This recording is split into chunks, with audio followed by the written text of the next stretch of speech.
আসসালামু আলাইকুম রহমতুল্লাহি ওবরকাতুহ। সম্মানিত দর্শক, বেসরকারি টেলিভিশন যমুনা অর্থাৎ যমুনা টিভির একটি টক শো এর ভিডিও ক্লিপ এখন রীতিমতো বাংলাদেশে ভাইরাল হয়ে পড়েছে এবং এই ভিডিও ক্লিপের সূত্রে অনুষ্ঠানের উপস্থাপিকা আঞ্জুমান নিকোল, তাকে নিয়ে তুমুল আলোচনা হচ্ছে।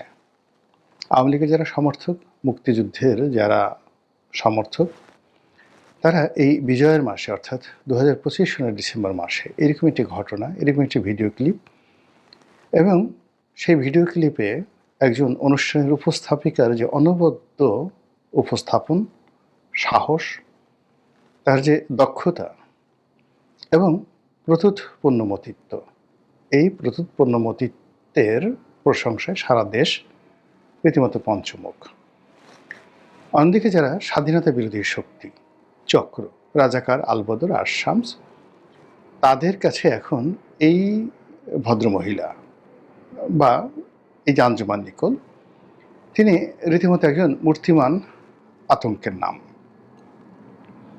তাকে নিঃসন্দেহে গালাগাল করা হচ্ছে, হুমকি দেওয়া হচ্ছে এবং তাকে চাকরিচ্যুতির জন্যে নানাভাবে সামাজিক মাধ্যমে যে সকল কুলাঙ্গার রয়েছে বা ইনফ্লুয়েন্সার হিসেবে যারা নিজেদেরকে গত 14 মাসে যথেষ্ট প্রভাব বিস্তার করেছে, সে সকল কুলাঙ্গার যারা আছে তারা এই ভদ্রমহিলার জীবনকে তছনছ করে দেওয়ার জন্য নানা রকম নেতিবাচক কথা তারা প্রচার করছে। তার সঙ্গে উপস্থাপক হিসেবে অন্যান্য যারা আওয়ামী লীগের নেতৃবৃন্দ, তাদের কেমন সম্পর্ক ছিল, আওয়ামী লীগ জমানাতে তিনি কী কী উপস্থাপন করেছেন, কোন কোন নেতার সাথে কত বিনয় হয়ে তিনি কথা বলেছেন, সেই বিষয়গুলো এখন সামনে আনার চেষ্টা করা হচ্ছে। কিন্তু যে বিষয়গুলো তিনি তুলে এনেছেন এই সময়টিতে, বা যে বিষয় তিনি প্রশ্ন করেছেন, যে বিষয় তিনি কণ্ঠ দৃঢ় করেছেন, আঙ্গুল উঁচু করেছেন, সেই বিষয়টা নিয়ে আলোচনা করার মতো, ইন ডিটেলস আলোচনা করার মতো স্বাধীনতা বিরোধী শক্তিদের কোনো সাহস নেই। ফলে কী হলো, দেশের বেশিরভাগ মানুষ, বিশেষ করে সংবাদপত্র জগতের যারা মানুষ রয়েছেন, তাদের নিকট আঞ্জুমান নিকোল এখন বলতে গেলে লেডি উইথ দ্য ল্যাম্পে পরিণত হয়েছেন, বা জোয়ান অফ আর্কে তিনি পরিণত হয়েছেন, সাহসের বিমূর্ত প্রতীক হিসেবে। ঘটনা কি? ঘটনা হলো, অনুষ্ঠানে কথা বলতে বলতে জামাতের একজন বক্তা, জামাতের কর্মী, তিনি বঙ্গবন্ধুকে বিশ্বাসঘাতক হিসেবে অভিহিত করার চেষ্টা করলেন।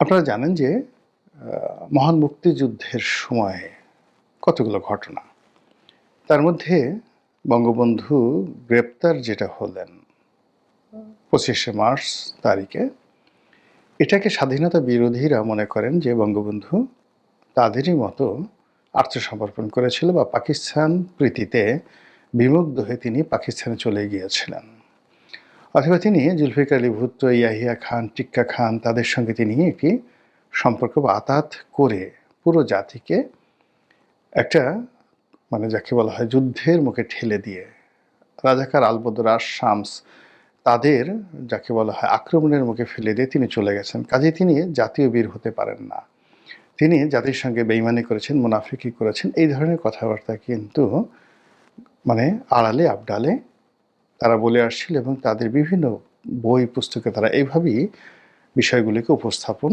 করে আসছিল। কিন্তু এই গত 14 মাসে আমাদের রাষ্ট্রে স্বাধীনতা বিরোধীদের যে দাপট, তারপরে প্রো লিবারেশন ফোর্স যেভাবে আমাদের রাজনীতি থেকে এই মুহূর্তে দূরে আছে, আর অ্যান্টি লিবারেশন ফোর্স যেভাবে শক্তিমত্তা দেখাচ্ছে, তাতে করে আসলে বঙ্গবন্ধুকে গালি দেওয়া এখন একটা ডাল ভাতের বিষয়।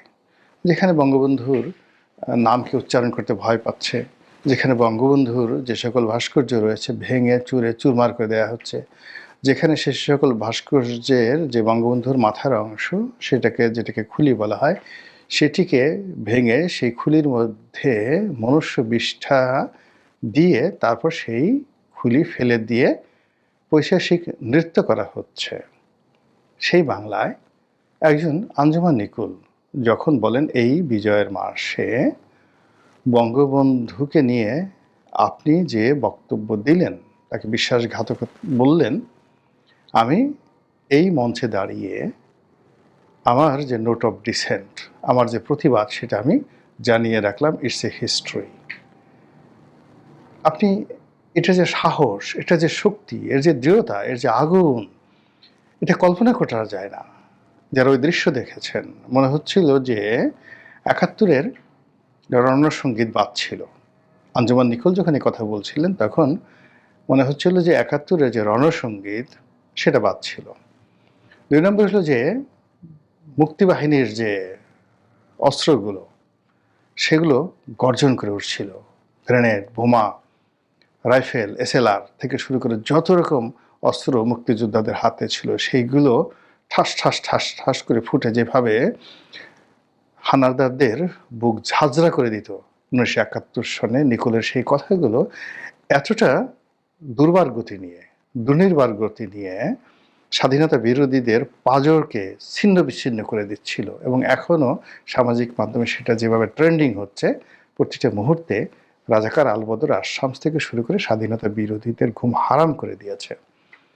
তো এই হলো নিকোলের ঘটনা। আমি আর এই বিষয় নিয়ে ইন ডিটেলস বলবো না। আমি শুধুমাত্র যে কথাটা বলতে চাই যে এরকম নিকোল হঠাৎ করে তৈরি হচ্ছে কেন? যে আমতারেক একটা সময় ৩২ নম্বর ভাঙার কাজে নিজেকে নিয়োজিত করেছিল, সে কেন এখন মুক্তিযুদ্ধের পক্ষে কথা বলছে? কিংবা হঠাৎ করে ১৮০ ডিগ্রি অ্যাঙ্গেলে গিয়ে বিএনপির যিনি ভারপ্রাপ্ত চেয়ারম্যান আছেন, জনাব তারেক রহমান, তিনি কেন এই মুহূর্তে স্বাধীনতা বিরোধীর বিরুদ্ধে তার কণ্ঠকে বুলান্ত করে ফেলেছেন? এর কারণ হলো বঙ্গবন্ধু, স্বাধীনতা আন্দোলন, মহান মুক্তিযুদ্ধ। বিশ্বাস করেন, এদেশের মাটির প্রতিটি কণায় এটি বপিত অবস্থায় আছে। এই মাটি থেকে যে গাছ জন্ম নেয়, সেই গাছে যে দোল দেয়, বাতাস আন্দোলিত করে, সেই বাতাসের মধ্যে মুক্তিযুদ্ধের সুঘ্রাণ ছড়িয়ে পড়ে। সেই বাতাসের মধ্যে মুক্তিযুদ্ধের গান আন্দোলিত হয়।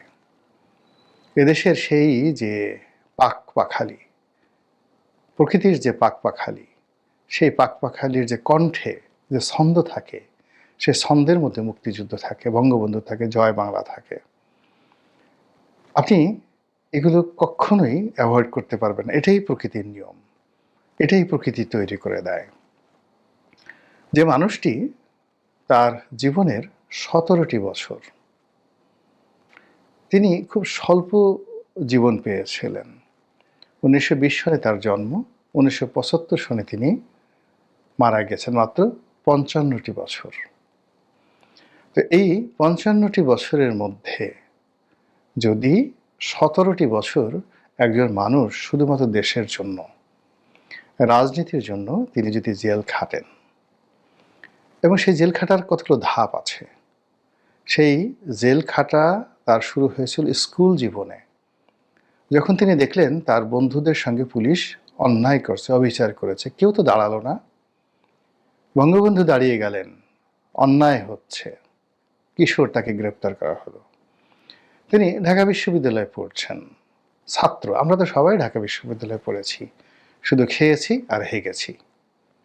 কিন্তু তিনি ঢাকা বিশ্ববিদ্যালয়ে পড়াকালীন অবস্থায় ওই যে বিভিন্ন হলের কিংবা রেজিস্টার বিল্ডিংয়ের, কলা ভবনের, সায়েন্স অ্যানেক্স বিল্ডিংয়ের যে সকল তৃতীয় এবং চতুর্থ শ্রেণীর কর্মচারী মানবেতর জীবনযাপন করছিলেন, তারা হঠাৎ করে আন্দোলনে নামলেন। সেই আন্দোলনে নেতৃত্ব দিলেন বঙ্গবন্ধু শেখ মুজিবুর রহমান, এবং সেই কারণে তিনি জেলে গেলেন। এবং ৫২ ভাষা আন্দোলনের সময় তিনি এই কারণে জেলে ছিলেন।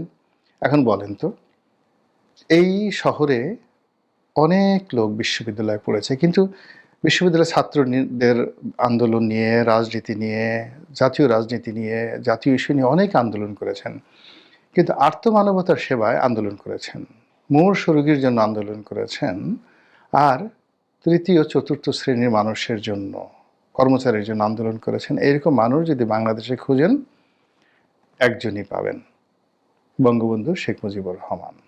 ফলে ওই বিশ্ববিদ্যালয়ের ক্যাম্পাসের কোন জায়গাতে আপনি তার নাম মুছে দেবেন? ওই বিশ্ববিদ্যালয় ক্যাম্পাসের প্রতিটি লতা পাতা যতদিন ওই বিশ্ববিদ্যালয়ে থাকবে, ওখানে যতদিন তৃতীয় এবং চতুর্থ শ্রেণীর কর্মচারী থাকবে, তাদের ভালোবাসা, প্রেম, প্রার্থনা, এই প্রার্থনা অটোমেটিক স্বয়ংক্রিয়ভাবে ইথারের মাধ্যমে আঞ্জুম আর নিকোলদের মতো মেয়েদের কণ্ঠে, গোলাম মোল্লা রনিরদের মতো ছেলেদের কণ্ঠে এগুলো গান হয়ে বের হবে। এটা আপনি বন্ধ করতে পারবেন না। তারপর কি হলো? আপনি বোঝার চেষ্টা করেন, এখন ডক্টর মোহাম্মদ ইউনূসের ভয়ে সকালে কত মানুষ হার্ট ফেল করছে, বিকেলবেলা থরথর করে কাঁপছে।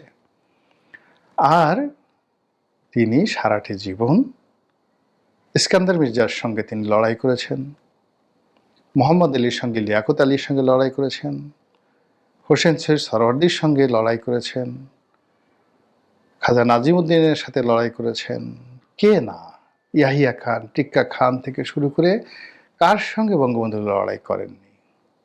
এবং প্রত্যেকবার তিনি জেলে গেছেন, এবং জেলে গিয়ে কখনো তিনি হাউমাউ করে কাঁদেননি। প্রত্যেকবারই তিনি জেলে গিয়ে এক একটা ইতিহাস তৈরি করেছেন, আর সেই ইতিহাস তৈরি করে জেল থেকে বিজয়ীর বেশে বের হয়ে নতুন আরেকটি ইতিহাসের পাদপীঠ তৈরি করেছেন। সেই মানুষ কেন ৭১ পালাবেন? কেন আত্মসমর্পণ করবেন? এই কথা যারা বলে, মূলত কাপুরুষ যারা, অপদার্থ যারা, জ্ঞানপাপী যারা, এবং একেবারে যাকে বলা হয় পাপে পাপে যাদের মনোমস্তিষ্ক জর্জরিত হয়ে গেছে, তারা কেবলমাত্র এইরকম একজন বীরকে এই কথা বলতে পারে, সে পালিয়ে গেছে। বোঝার চেষ্টা করুন, এই শহরে তো বহু মানুষকে গ্রেপ্তার করা হয় এখনো পর্যন্ত, বা আমাদের এই সমাজে বহু মানুষকে হত্যা করা হয়। হত্যা করার পর ধরুন একটা পরিবারের যখন কাউকে নির্মমভাবে খুন করা হয়, সেই দৃশ্য দেখে পরিবারের সকল মানুষ মুহূর্তের মধ্যে ভারসাম্য হারিয়ে ফেলে। ৭৫-এর 15ই আগস্ট যখন বঙ্গবন্ধুকে তারা গ্রেপ্তার করতে আসলো, তাদের মূল টার্গেট ছিল বঙ্গবন্ধুকে গ্রেপ্তার মানে হত্যা করা নয়, তারা বঙ্গবন্ধুকে নিয়ে যেতে চাচ্ছিল অক্ষত অবস্থায় ক্যান্টনমেন্টের মধ্যে। That was their master plan. কিন্তু ঠিক সেই সময়টিতে বঙ্গবন্ধু যখন তাদের সামনে দাঁড়ালেন, এটা ইতিহাস, এটা আমার কথা নয়, ইতিহাস। তিনি যখন দাঁড়ালেন তখন তার হাতে পাইপ, তিনি সেই উইনমোর, সেই তামাকের তৈরি যেটি পাইপ, যেটি টানতেন তিনি ঐতিহ্যগতভাবে ওই সময়টাতে, সেটা তিনি হাতে টানছেন। দৃঢ়তার সঙ্গে তিনি সিঁড়ির মধ্যে দাঁড়িয়ে আছেন। তিনি জানেন যে তার স্ত্রীকে হত্যা করা হয়েছে, লাশ, তার ঘর ভর্তি শুধু লাশ। তার শিশুপুত্র রাসেলকে হত্যা করা হয়েছে, তার পুত্রবধূ, তার সন্তানদেরকে হত্যা করা হয়েছে, এবং দোতলায় লাশের গন্ধ এবং রক্তের গন্ধে পুরো দোতলার পরিবেশে একটা পৈশাসিক অবস্থা তৈরি হয়েছে। তার মধ্যে তিনি দাঁড়িয়ে সাহসের সঙ্গে যারা আততায়ী, তাকে হত্যা করার জন্য এসেছিল, হত্যাকারী, তাদের সামনে সিনা উঁচু করে তিনি বললেন, তোমরা কারা, কেন এসেছো, এত বড় সাহস। এই মানুষটি পাকিস্তান আর্মির কাছে আত্মসমর্পণ করবে, এ কথা বিশ্বাস করেন পৃথিবীর কোনো নির্বোধ প্রাণীও বিশ্বাস করবে না। আর এই ধরনের দুষ্ট বুদ্ধি কোনো হায়না, কোনো সজারু, কোনো শেয়াল কিংবা অন্য কোনো নিকৃষ্ট প্রাণী, তাদের মনোমস্তিষ্কে এই ধরনের নেতিবাচক কোনো কথা আসবে না। আমরা মানুষ এত খারাপ, এতটা অকৃতজ্ঞ, এই অকৃতজ্ঞতার কারণে স্বয়ং আল্লাহ বলেছেন যে ওরা পশুর চেয়েও খারাপ। তো সেই মানুষ আমরা, যারা আমাদের প্রতি আল্লাহর যে নিয়ামতগুলো রয়েছে, সেই নিয়ামতের শুকরগুজার আমরা কোনো কালই করতে পারিনি। ফলে এই দেশের জন্য যে সকল ভালো মানুষ ছিলেন, আমরা সবাইকে অপমান করেছি, সবাইকে হারিয়েছি, এবং নিজেরা এতিম হয়ে পড়েছি। আর এর প্রেক্ষিতে এই সময়টিতে গত 14 মাসে বঙ্গবন্ধুকে নিয়ে যে সকল নিষ্ঠুর প্রচারণা চলছে, যে সকল তাণ্ডব চলছে মুক্তিযুদ্ধকে নিয়ে, ইতিহাস বিকৃতির যে হোলি খেলা শুরু হয়েছে, এই হোলি খেলার মধ্যে হুটহাট করে সেই নুরুল দিনের সারা জীবনের মতো কণ্ঠ ভেসে আসছে জাগোবাহে কণ্ঠে সবাই, যে নিকোল এই সময় যে কথা বললেন তার মুখ দিয়ে এই কথা আসার কথা নয়, কিন্তু এসে গেছে। নিকোল নিজেও জানে না সেই কথা কিভাবে বলল আর কেন বলল।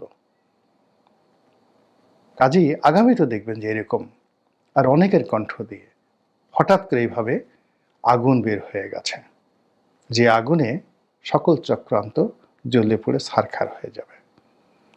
মহান আল্লাহ আমাদের সবাইকে হেদায়েত দান করুন এবং হেফাজত করুন। আসসালামু আলাইকুম ওয়া রাহমাতুল্লাহি ওয়া বারাকাতুহু।